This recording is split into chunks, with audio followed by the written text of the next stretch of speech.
So I want to know what is the Islamic viewpoint of human cloning, and does Quran throws light on it? Brother has asked a question. What is the Islamic concept of cloning and does Quran permit it?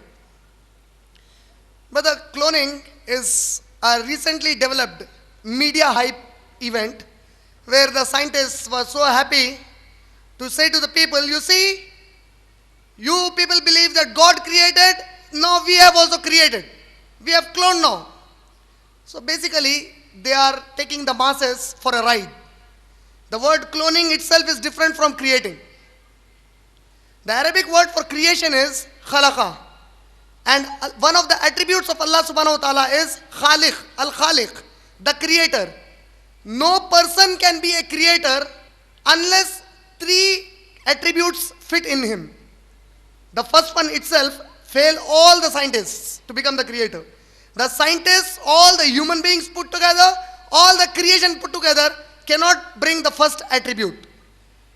To become a khaliq, the first condition is you should create something from nothing. Who can do that?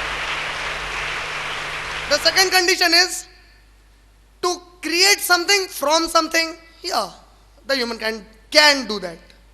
The third is to program the thing. To program what you have created. For example, can the scientists ever make a dog speak like a human being? Can they make a cat bark like a dog? They can't do it. Programming is given to them. To fulfill the condition of becoming a creator, these two conditions the scientists can never fulfill. And even if they try to fulfill the third, the first for a surety they cannot do it.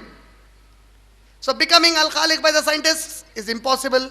Concerning cloning, what does Quran say about cloning?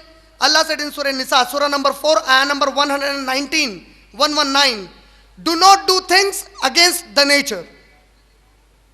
Cloning is against the nature. Therefore, it's not permissible. I hope I answered that question.